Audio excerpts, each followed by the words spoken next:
साथ संगत जी, प्यार से कहना धन निरंकार जी। भाव तो वही था कि ये भक्ति हमारे जीवन में कैसे पक्की होती जाए, कि सिर्फ ये भक्ति को अगर हम ये समझ लें कि हमने बहुत धार्मिक ग्रंथ पढ़ लिए हैं तो अब हम भक्त बन गए हैं, तो भक्ति तो तब तक नहीं शुरू होती जब तक हम ये समझे कि वो सारे जो ग्रंथ है वो कह क्या रहे हैं। और वो सब यही कह रहे हैं कि हम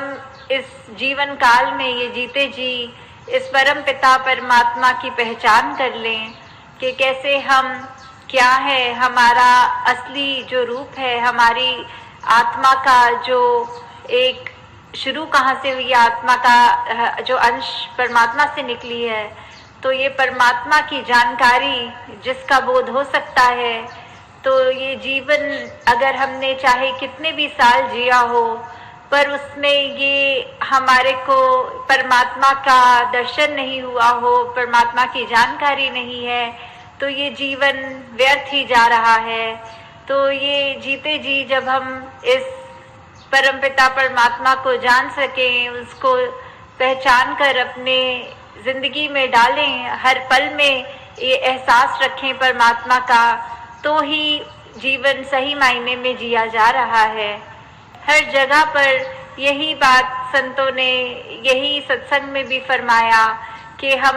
कैसे अपने आप में अपने मानवीय गुणों को और पक्का करते रहें, कैसे हम पल पल एक अपने आप को बेहतर इंसान बना सकें, कैसे हमने इस जीवन में जीना है, जिंदगी में जीना है और उसी समाज में जीना है, पर साथ ही साथ हम कैसे वो जिंदगी को जीते हुए ये संसार का प्रभाव ना लें अपने ऊपर, पर ये परमपिता परमात्मा निरंकार का प्रभाव पहले हमारे अंदर असर करे,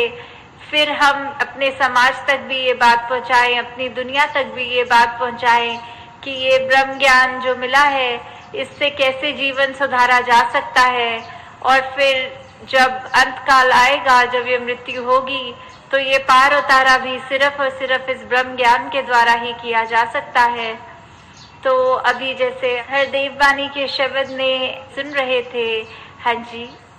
तन की सुंदरता तो केवल आंखों तक रह जाती है, मन की सुंदरता दूजे के दिल में जगह बनाती है। तो इस हरदेव वाणी के शब्द में यहाँ जहाँ एक तन की सुंदरता की बात आ रही है, वहाँ ये कहा जा रहा है कि अगर ये किसी का हम तन देखते हैं, वो खूबसूरती अगर हमें एक दिन नजर आ रही है, तो वो खूबसूरती देखने के लिए हमें जो आंखें मिली हैं, हम उसको देख के वो अप्रिशिएट तो करते हैं कि ये ठीक है, किसी ने इतनी मेहनत करके अगर कोई एक्सरसाइज की है या फिर कैसे भी अपने योगा करके सेहत का ध्यान रखा है, और वो चाहे कैसा भी आकार उसने अपने शरीर का बनाया मेहनत करके खूबसूरत सा, तो वो एक वाकई ही बहुत मेहनत की गई है, तो वो बहुत ही सुंदर है, पर ये चीज़ आंखों ने देखी है। पर अगर कोई व्यक्ति हमें ऐसा मिले जिससे हम कुछ पल बात करें, चाहे उसके शरीर में वो उतनी मेहनत ढल के इतनी खूबसूरत एक मसल्स, एक टोन, एक डेफिनेशन ना हो, फिर भी उससे कुछ पल जब बात की जाए और पता लगे कि कैसा ये व्यक्ति का मन है, कितने प्यारे इसके विचार हैं, और ये कैसे इतना मुस्कुराते हुए इसकी बोली भाषा में कितना प्यार है, और बिल्कुल ऐसे शब्दों का प्रयोग नहीं कर रहा जो दिल दुखाने वाले हैं। जब ऐसे व्यक्ति को हम मिलते हैं तो फिर वो बात आ जाती है कि शरीर की सुंदरता तो आंखों ने देख ली, पर एक चरित्र एक इंसान के जो है वो मन में इस तरह बैठ गया कि हम इंतजार करते हैं कि ये व्यक्ति जो हमें मिला था वो अगली बारी कब मिलेगा फिर से। बहुत मुबारक है, अपने शरीर का बहुत ध्यान रखना है, परमात्मा ने ही ये शरीर दिया है और इस शरीर को जिंदगी भर ठीक रखने की मेहनत हमारी है, तो वो बहुत मुबारक है। पर उससे ज़्यादा ज़रूरी अपने मन को साफ रखने की जो बात आती है कि मन को कैसे साफ रख सकते हैं, कैसे ये जब हमें पता है कि ये परमात्मा तो अंग संग 24 घंटे है, तो कैसे हम अपने मन में फिर भी वो विकार आने देते हैं, नफरत आने देते हैं, निंदा आने देते हैं, और भी ऐसी तंगदिली और कितना कुछ हम अपने जीवन में फिर भी इनवाइट कर लेते हैं, जो कि बिल्कुल एक अच्छी जिंदगी जीने के लिए किसी काम की नहीं है वो चीजें। तो हमें ये चीजें को दूर रखना है। ये सुमिरन रूप हमें मिला है परमपिता परमात्मा का, जहाँ एहसास करते हुए अपनी की गई गलतियों को बख्शवा कर जब हम ये एहसास करते हैं तो ये हमारे दिल का ये जो आईना है ये भी साफ हो जाता है। इसके अंदर और टिककर ये निरंकार का एहसास हो पाता है, और संगत और सेवा रूप का भी जो बात है वो भी हम इसी शरीर से काम लेंगे, इसी मन से काम लेंगे, और यही लिव निरंकार से ज्यादा जितनी जुड़ती जाए उतनी हमारी जिंदगी और खुशबूदार बनती जाएगी। हाँ जी। जिसका तन उजला है लेकिन मन में ला है, मन का ला निश्चित है, उसका तो कोई मोल नहीं पड़ने वाला। तो अगर किसी पे यही ये उदाहरण सिर्फ एक शरीर की दे रहे हैं, पर अगर हम देखें तो प्रकृति में भी कितनी खूबसूरती है, इंसानों में भी कितने अलग अलग तरह के डाइवर्सिटी की बात आती है। जो जहाँ का रहने वाले इंसान होते हैं उनकी शक्ल का आकार, उनके ये त्वचा का रंग वो उसी हिसाब से होता है। तो ये चाहे ये मुख तो उजले वाली बात जो आ गई कि एक कैसे एक शक्ल की बात है कि हर किसी में वो निरंकार ने इतनी सुंदर शक्ल सभी की बनाई है, तो वो जो खूबसूरती है चेहरे पे वो तब तक ही मुबारक है जब तक वो मन उसी व्यक्ति का इतना साफ हो, नहीं तो वो खूबसूरती होते हुए भी, वो एक ऐसे भाव होते हुए भी कि कैसा बात कर रहा है, अगर चुभ रही है वो उसकी बात, तो उस व्यक्ति का कोई मोल नहीं है। उस व्यक्ति से फिर हम ये नहीं एक्सपेक्ट कर सकते कि वो अपना सुधार भी कर रहा है या दूसरों के आंसू पोंछने वाली बात ऐसे उसके मन में भाव हैं। तो अगर हमें ऐसा व्यक्ति बनना है जो हर एक के दिल को भाए, तो हमें अपने अंदर ये जो हमारा मन है इसको हमने साफ रखना है, अपनी सोच को साफ रखना है, अपने व्यवहार को साफ रखना है, अपने ये जो भी हमारे कर्म हैं, अपने कर्मों में कुछ भी चालाकी ना करते हुए बस उस भाव से कि कुछ भी अगर कर रहे हैं तो ये समर्पित भाव है, ये दातार तूने कराना है, ये तेरे को अर्पण है जीवन। तो ऐसा ही जीवन, ऐसी ही सांसें ऐसा जिया जाए जो सिर्फ और सिर्फ ये परमात्मा ही उससे व्यवहार से झलके, सोच से झलके, कर्मों से झलके। तो इसी शब्द में जहाँ बार बार ये खूबसूरती का एग्जाम्पल लेते हुए कर रहे हैं, पर भाव यही है कि हम यहाँ कितने जो बैठे हैं, चाहे गुलदस्ते का एग्जाम्पल लें, भिन्न भिन्न प्रकार के फूल हैं, तो ऐसे ही अगर हमने मनुष्यों ने अपने आप में कोई अलग रंग या अलग कहीं के रहने वाले या पहनावे या जाति को लेकर अगर ऐसा कुछ हमने मन में एक अलग दूसरे को समझा या दूसरे को अपने जितना श्रेष्ठ नहीं समझा, तो ये तो हमारी गलती है, ये तो हमारे ऐसे सोच है जो हमारे मन को बहुत मैला कर रहे हैं। और हमें हर एक में ही इस परमात्मा का जो दीदार करना है, सभी के अंदर एक ही आत्मा है और यही एक आत्मा परमात्मा की दात है, उसी का अंश है। तो फिर कोई सवाल ही नहीं कि किसी से हम उस बेसिस पे नफरत करें कि ये कहीं का है या इसके खाने पीने का स्टाइल मेरे स्टाइल से मैच नहीं करता। तो हमें हर एक में इसी प्रकार जब परमात्मा नजर आएगा तो फिर हमारा मन अपने आप साफ हो जाएगा, हमारी जिंदगी का एक मोल लग जाएगा। हम भी ऐसे काम करेंगे जो हमारी गिनती फिर संतों में होएगी, ना कि ऐसे व्यक्तियों में जो बिल्कुल एक जिंदगी खराब करके जी रहे हैं। हाँ जी। सूरत के संग जिस बंदे की होती अच्छी सीरत है, उस बंदे की पड़ जाती फिर इस दुनिया में कीमत है। तो हमें कैसे इस उदाहरण में बार बार ये सूरत और सीरत, ये खूबसूरती का जो बार बार जिक्र हो रहा है, तो वो यही बात आ रही है कि हमारी चाहे हमारा आकार कितना भी सुंदर है, हमारा कैसे भी हम अपने आप को जहाँ चला रहे हैं जीवन में, हमारी जो भी एक कल्चर है वो बहुत ही सुंदर अगर है, तो उसको हमने अपने मन के ऊपर हावी नहीं होने देना। हमें इस बात का अभिमान भी नहीं करना कि हम इतने अच्छे दिखते हैं, हम ऐसा करते हैं, तो फिर चाहे हम व्यवहार अपना दूसरों से खराब रखें, किसी के आगे बदतमीजी से बोलें या कुछ ऐसी बात करें, गाली गलौज करें, ये फिर हमको शोभा नहीं देता। हमारी अगर सूरत जैसी भी परमात्मा ने दी है वो बहुत ही सुंदर है, पर साथ में अपने किरदार को हमने सुंदर बनाना है, अपनी सोच को, अपने हर चीज में एक जिंदगी के ऐसे ऐसे पहलुओं को हमें सिर्फ और सिर्फ खूबसूरत बनाने की ओर फोकस करना है। क्योंकि जब ये खूबसूरती अगर दिख भी रही है किसी को, तो फिर वो कुछ पलों के लिए ही सिर्फ उसकी वाहवाही ना हो। जब एक अच्छा किरदार मिल जाएगा उस खूबसूरत शक्ल को, तो ही हम हर एक के मन को भाएंगे, तो ही हम अपने आप को भी एक सही मायने में सुंदर इंसान बोलने के काबिल बना सकेंगे। हाँ जी।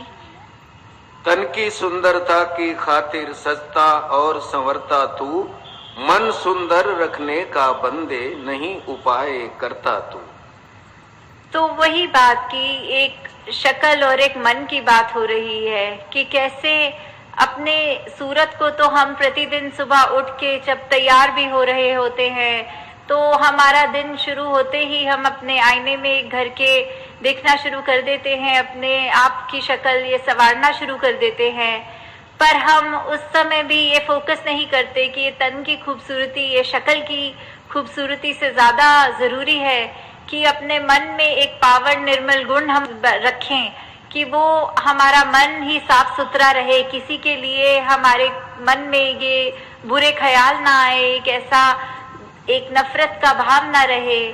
तो ऐसे आईने तो बहुत होते हैं, पर अगर हम ये मान के चलें कि कोई अगर ऐसा आईना है जो बाहर की खूबसूरती ना दिखाता हो, पर उसको अपने आगे रखें, तो हम एक किस तरह के एक इंसान है, हमारा दिल कैसा है, हमारा मन कैसा है। अगर वो आईना कुछ ऐसा दिखाने लग जाए, तो हो सकता है हम अपने आप को भी अपने आप को पहचान तक नहीं पाएंगे उस आईने में, क्योंकि हम कई बार अभिमान में अपने आप को इतना श्रेष्ठ तो मान लेते हैं कि हमको लगता है हमसे ज्यादा कोई अच्छा नहीं है। पर अगर वही बात रखें कि ऐसा आईना जो हमारा मन दिखाए हम कैसे इंसान हैं, हमारे को उस बात का अवगत कराए, तो फिर हमें ये पता लगेगा। और हम तो इतने लकी हैं, इतनी कृपा है कि हमको तो ये सत्संग रूपी आईना जो प्रतिदिन के लिए मिला हुआ है, कि कैसे अगर हम रोज झाड़ू लगा रहे हैं घर को साफ रखने के लिए, तो एक दो दिन ना भी लगे तो बहुत उसका कचरा नजर आ जाता है। तो इसलिए सत्संग भी हम जब रोज करेंगे, अपने मन का वो जो भी गलत ख्याल है मन में वो जाते रहेंगे धीरे धीरे, और मन बिल्कुल साफ हो जाएगा। तो फिर उस पल के बाद ही हम अगर ये देखें कि फिर चाहे दुनिया का कोई भी आईना हमारे सामने आए, तो वो शक्ल तो दिखाए, उसके अलावा अगर हमें अपने आप की भी पहचान कराए, अपने मन नजर आए उसमें, तो उसमें भी हमारी कोशिश यही रहे कि अपने मन को कैसे हम साफ देख सकें। हाँ जी। निर्मल निर्गुण निरंकार को जीवन में अपनाएगा, कहे हर देव के मन सुंदर निर्मल पावन हो जाएगा। कि कैसे ये निरंकार की अगर हम व्याख्यान करें, तो फिर ये जो बात होती है कि निरंकार के क्या गुण हैं, कि ये तो निर्गुण निर्मल, और इतने उसका जो ठहराव की बात आती है कि सिर्फ यही है निरंकार जो एक स्थिर है, बाकी संसार की पूरे ब्रह्मांड की ऐसी चीजें बाकी कुछ भी कायम दायम रहने वाली नहीं है। तो हम अगर ये कोशिश करें कि हम निरंकार के जो गुण हैं अपने अंदर भी लाएं, वही ठहराव लाएं, वो विशालता लाएं, वो प्यार लाएं, वो एक एक खूबी जो अपने अंदर हम बसा सकें, तो अगर हम उसको बसा पा रहे हैं तो हम we are becoming more like God, वो निरंकार के जैसा हम और बन सक रहे हैं। और यही जो खूबी है कि अपने मन को जब हम साफ रखेंगे तो फिर हमको एक ऐसा संसार मिलेगा। अपने आप से शुरू करेंगे, अपने घर से शुरू करेंगे, अपने मोहल्ले से, अपने देश से, फिर ये पूरे संसार में एक ये जो बार बार वननेस की भी बात हम सुनते हैं कि कैसे एकत्व, ये कैसे एक पूरे संसार में इस्टेब्लिश हो सकता है। ये सिर्फ और सिर्फ हमारे अपने मन से शुरू होने वाली बात है। कैसे हम ये भाईचारा, प्रेम, निम्रता, ये दुनिया जो दीवार रहित हम चाह रहे हैं कि एक भेदभाव ना हो, एक ऐसे हमने अपने आप को इतना तंग दिल नहीं करना, अपनी नज़र को इतनी नैरो माइंडेड नहीं करना कि चाहे कितनी भी दीवारें हमारे आगे खड़ी हो जाए हम उसमें इतने फंस गए। हमें तो ये दीवार तोड़कर एक पुल का काम करना है। तो कैसे हमने हर एक के दिल तक पहुंचना है, कैसे हमने ये समदृष्टि वाली भावना रखनी है, एक हर तरफ संसार में अमन के लिए हमें कैसे खुद एक ऐसा व्यक्ति बनना है जो हर एक को उसकी छोटी सी गलती पे उसको कोसे नहीं, बल्कि एक क्षमा के भाव रख के दूसरे के लिए भी, अपने लिए भी। कैसे हमने फिर वो संसार में एकता का एक प्रतीक बनना है कि कैसे हमारे एक एक दिन के पल में अगर हम ऐसा कोई काम कर रहे हैं जो हमको